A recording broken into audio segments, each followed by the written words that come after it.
नमस्कार, मैं हूं पवन त्यागी।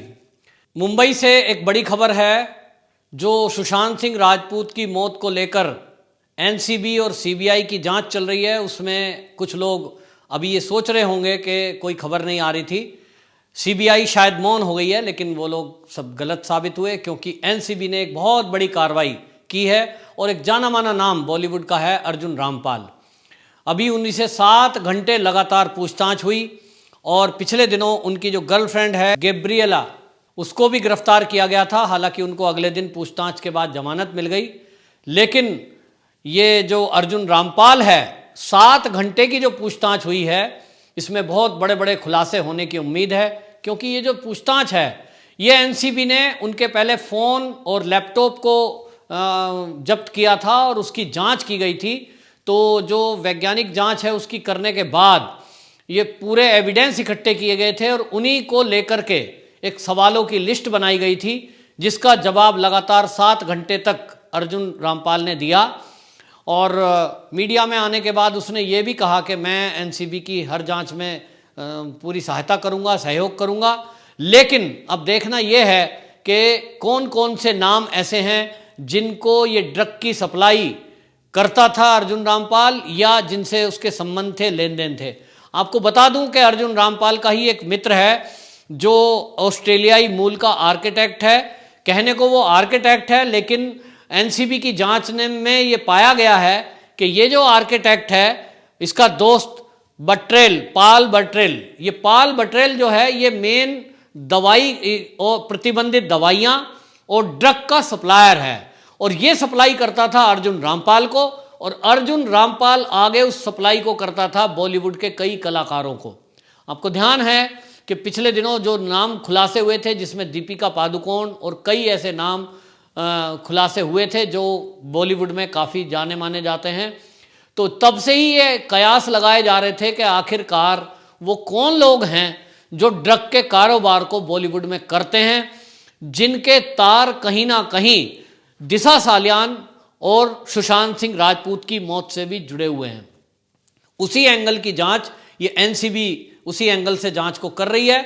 और काफ़ी दिनों के बाद ये एक बड़ी पूछताछ की गई बड़े किसी आर्टिस्ट से जो अर्जुन रामपाल है। हम जानते हैं कि ये अर्जुन रामपाल नाम कैसा है और किस तरह से ये बॉलीवुड के बड़े बड़े सितारों के बीच इनके संबंध हैं। तो ये एक कयास लगाया जा रहा है कि बॉलीवुड में बड़े नामों का खुलासा अब एनसीबी के द्वारा कुछ ही दिनों में हमें सुनने को मिलेगा। ये एनसीबी का जो जांच है, ये एंगल आप देखिए कि सुशांत सिंह राजपूत की मौत में ये एंगल एक तरफ चल रहा है इसी जांच पर कि जहां सीबीआई वो आत्महत्या और हत्या क्या है उस जांच को कर रही है, लेकिन इसी में एक एंगल जब ड्रग का खुलासा हुआ कि कहीं ना कहीं सुशांत सिंह राजपूत को भी ड्रग की डोज दी जाती थी, रिया चक्रवर्ती भी ड्रग का सेवन करती थी, और वो ड्रग किस तरह से उसने बताया सुशांत सिंह राजपूत भी ड्रग का सेवन करते थे। तो सवाल ये उठा कि जो सुशांत सिंह राजपूत है, आखिरकार उसको ड्रग एडिक्ट किसने बनाया और उनका मकसद क्या था। इस सब को खंगालने के लिए सीबीआई, एनसीबी और ईडी, ये तीनों मिलकर के एजेंसियां काम कर रही हैं। अभी तक उस जांच का कोई पूरी तरह वो अंतिम नतीजे पर कोई तीनों एजेंसियां नहीं पहुंची हैं, क्योंकि हम जानते हैं कि सुशांत सिंह राजपूत की मौत के बाद में सबूतों को किस तरह से मिटाने के लिए कोशिश की गई। और मैं कहूं तो मिटाने की पूरी तरह से कोशिश में बहुत सारी जो पुलिस है, पुलिस और वहाँ की सरकार, उन सब की ढील रही थी, जिसके कारण से वहाँ सबूत वो मिटा दिए गए। और इसीलिए सीबीआई को और एनसीबी को काफ़ी मशक्क़त करनी पड़ रही है ये जानने के लिए कि आखिरकार सुशांत सिंह राजपूत ने वो जो उसकी जो मौत है उसका कारण क्या है, वो हत्या है कि आत्महत्या है। हमने देखा कि किस तरह से एम्स के जो फोरेंसिक हेड थे उनका भी जो बयान आया उस पर भी काफ़ी विवाद हुआ, और उन्होंने किस तरह से विवादित बयान दिया और पहले ही मीडिया में वो लीक किया। किस तरह से कुछ मीडिया हाउसेस इस बात को मोल्ड करने में लगे हुए हैं और वो ये चाह रहे हैं कि किसी तरह सुशांत सिंह राजपूत की मौत का रहस्य वो रहस्य बना रहे। उसको उन्होंने आत्महत्या करके और केस को क्लोज करने के दिशा में जैसा सोचते हैं कि ऐसा केस क्लोज हो गया, ऐसा सोच करके वो मौन हो गए हैं। लेकिन एक चैनल, केवल रिपब्लिक चैनल है जो इस मुद्दे को लगातार उठा रहा है। अर्नब गोस्वामी इसको लगातार उठा रहे हैं और हमने ये भी देखा कि महाराष्ट्र सरकार ने उसी अर्नब गोस्वामी को किस तरह से घेर कर परेशान किया, उनके कई पत्रकारों को पकड़ करके जेल में डाल दिया। रिपब्लिक भारत ही नहीं तो कई ऐसे लोकल टीवी चैनल और लोकल पत्रकार भी हैं जिनको महाराष्ट्र सरकार ने केवल महाराष्ट्र सरकार पर सवाल उठाने की सजा दी है और उनको जेल में डाल रखा है, जबकि पत्रकार का यह काम है कि वो सवाल उठाए। आखिरकार एक सवाल उठता है कि महाराष्ट्र सरकार और मुंबई की पुलिस इतनी बौखलाई हुई क्यों है कि कोई सवाल उठाता है उसको उठाकर जेल में डाल देते हैं। और जो ये ड्रग एंगल पे खुलासा हो रहा है, इस पर एक शब्द नहीं बोलते कि एनसीबी जब मुंबई में बैठे हुए ड्रग पैडलर का खुलासा कर सकती है, जब वो बॉलीवुड में व्याप्त ड्रग के धंधे को खोल सकती है, तो मुंबई की पुलिस अब तक इन खुलासों को क्यों नहीं कर पाई? क्यों महाराष्ट्र की सरकार ये पुलिस को आदेश देती है कि आप मुंबई में व्याप्त ड्रग के धंधे पर शिकंजा कसिए और जो लोग इस धंधे में लिप्त हैं उनको उठा करके जेल में डालिए? लेकिन बड़ी आश्चर्यजनक बात यह है कि जो ड्रग माफिया हैं, जो बॉलीवुड के उनके कनेक्शन हैं, इस पर महाराष्ट्र सरकार कुछ नहीं करती, मुंबई की पुलिस कुछ नहीं करती। बजाय इसके उन पर कार्रवाई करे, वो उन पर कार्रवाई कर रही है महाराष्ट्र सरकार और मुंबई की पुलिस कि जो इन ड्रग माफियाओं पर सवाल उठा रहे हैं, जो बॉलीवुड से ड्रग माफियाओं के कनेक्शन पर सवाल उठा रहे हैं। और अब जैसा कि हमें दिख रहा है कि अर्जुन रामपाल का जो मित्र है वो ऑस्ट्रेलियाई मूल का है, तो इसके तार विदेशों से जुड़ने का शक पहले से ही था। अब ये क्लियर हो गया है कि विदेशों में बैठे हुए ड्रग माफिया मुंबई के बॉलीवुड के लोगों से जुड़े हुए हैं। और इसीलिए यह भी शक पैदा होता है कि ये जो बॉलीवुड के कलाकार हैं, अपनी कलाकारी इवेंट के नाम पर जो विदेशों में जाते हैं, जिनकी फिल्म 5-7 दिन चले हुए हुआ और बता दिया जाता है कि करोड़ों के क्लब में शामिल हो गई है, आखिरकार ये कहीं ना कहीं घपला और घोटाला है कि बॉलीवुड की फिल्मों से इनकी जो कमाई है, ऐसा तो नहीं कि कहीं इससे ज़्यादा कमाई ड्रग का धंधा करने से हो। और कहीं ना कहीं ऐसा भी लग रहा है कि ये जो ड्रग है ये मुंबई में तो सप्लाई हो ही रही है, लेकिन ये जो बॉलीवुड के कलाकार हैं, कहीं ऐसा तो नहीं कि ये ड्रग मंगाकर भारत के अन्य हिस्सों में भी बेचते हों। इनका खुलासा अभी होना बाकी है और इसलिए एनसीबी बड़ा फूंक फूंक कर कदम उठा रही है और एक एक बॉलीवुड के कलाकार की कुंडली खंगाल रही है और इसी तरह एविडेंस इकट्ठे कर रही है, जैसे अर्जुन रामपाल के किए।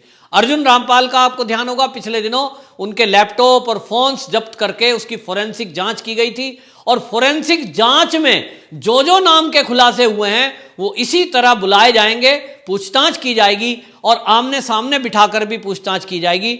अर्जुन रामपाल की गर्लफ्रेंड गैब्रिएला जो है ये भी विदेश की है। ये जो विदेशी गर्लफ्रेंड है, कहीं इनके भी तार बॉलीवुड के ड्रग सप्लायर और जो ड्रग के पैडलर हैं उनसे तो नहीं जुड़े हैं, इसकी जांच भी एनसीबी कर रही है।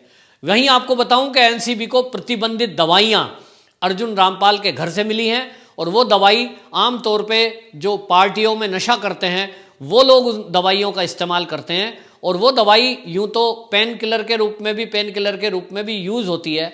अर्जुन रामपाल से जब पूछा गया कि ये दवाइयाँ यहाँ कैसे हैं, ये तो ज़्यादा नशा करती है, तो उसने कहा ये पेन किलर है, मैं इसको अक्सर दर्द के कारण से लेता हूँ। लेकिन आपको बताएं कि वो दवाइयाँ बिना डॉक्टर के प्रिस्क्रिप्शन के मिल नहीं सकती किसी भी मेडिकल स्टोर से। मेडिकल स्टोर वाला भी यदि वो दवाई देता है उस केस में उसको भी सज़ा हो सकती है और जो लेकर आ रहा है उसको अगर 1-2 गोली से ज़्यादा वो मात्रा है तो उसको भी जेल हो सकती है। और इसका जवाब अर्जुन रामपाल नहीं दे पाए कि डॉक्टर की प्रिस्क्रिप्शन उनके पास नहीं है, तो ये गोलियां आपके पास क्या कर रही हैं और ये ज़्यादा मात्रा में क्यों हैं।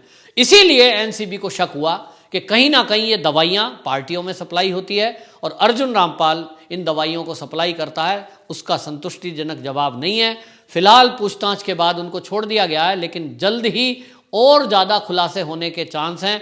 और जैसा कि हम सबको इंतज़ार भी है कि बॉलीवुड में कौन कौन नाम हैं, कौन वो बड़े नाम हैं जो ड्रग के माफियाओं से जुड़े हुए हैं और उनके तार विदेश में बैठे हुए ड्रग के पैडलरों से हैं। तो ये एक अपने आप में बहुत बड़ा खुलासा है।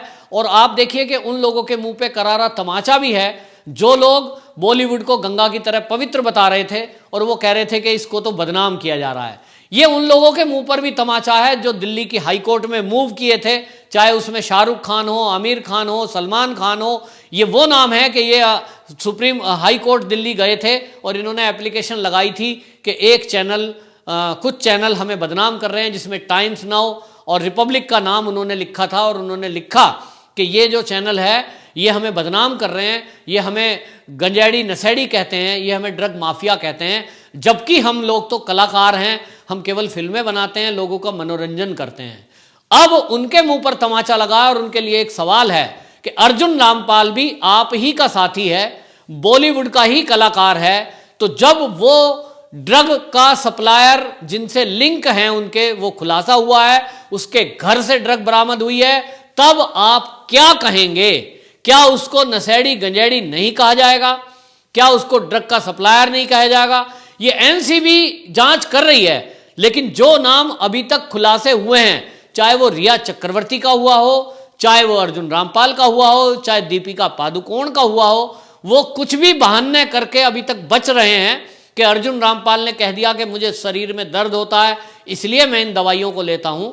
दीपिका पादुकोण का बहाना आपने सुना था कि उसने कहा था कि हम तो माल माने सिगरेट को कहते हैं और हैश माने आइसक्रीम को कहते हैं। ये कुछ बहाना करके बच सकते हैं, लेकिन वो कहते हैं बकरे की अम्मा कब तक खैर मनाएगी। उम्मीद है कि जल्द ही सारे खुलासे होंगे, एनसीबी का शिकंजा इन सब पे कसेगा और एक दिन ये बॉलीवुड की जो गंदगी है ये क्लीन होगी और सारे देश में ये पता लगेगा कि वास्तव में वो नशेड़ी गंजेड़ी कौन है जो ड्रग माफिया बनकर हमारे देश में ड्रग का धंधा कर रहे हैं और बॉलीवुड को बदनाम करने का काम कर रहे हैं, बॉलीवुड में गंदगी फैला रहे हैं। नमस्कार।